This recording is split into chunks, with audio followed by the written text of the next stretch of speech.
Well, we're going to kick off another segment here with my colleague, former Democratic State Senator Ethan Strimling, and I'm former Republican State Senator Phill Harriman, a Republican. You had a little trouble saying that word Democratic this time. Democratic.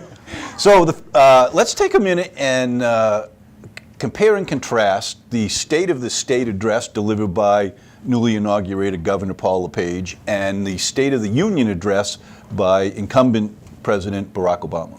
I would say number one in how they were similar.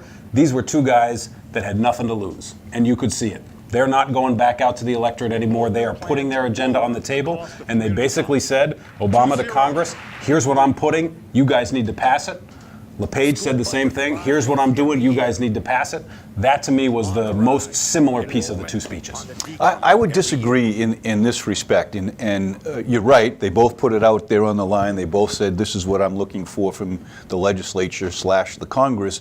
The difference is, where I disagree, is that Obama made his presentation to a newly inaugurated majority Republicans in both the House and the Senate.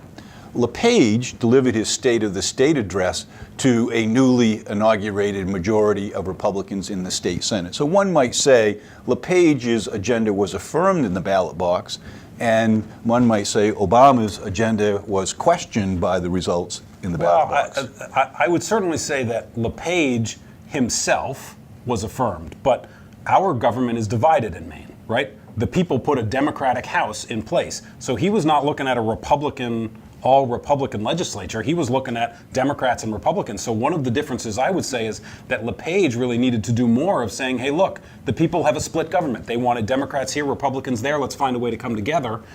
He didn't do any of that. Obama tried to talk about some of that stuff, but it was more difficult. Well, it's difficult. LePage has been a very confirmed, this is the way we ought to go, my way, or I'm going to veto it, which he's done numerous times. But this time LePage was, look, my door is always open. If someone's got a better idea on energy or education or taxes, I'm all ears.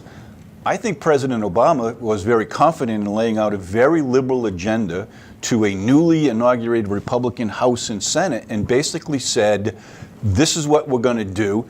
I'm the president. You're the Congress. You two get along and bring forward what I want. If you don't, I'm going to veto it. I think he spent the last 10, 15 minutes of the speech talking about let's do this differently. Let's work together. This is what my vision is. Bring your vision to me, and let's talk about that. He spent a lot more time on that than LePage did with his. LePage never even said the word compromise. He might have said you can come to my office, but he said you better bring a cup of coffee when you do, because I want a little something out of it. But LePage was a lot of confidence. Good for him with that. But he was not saying I want to reach across the aisle. So who deflated the footballs, do you think? LePage, no doubt. No. It was the big government, Obama. Deflated footballs?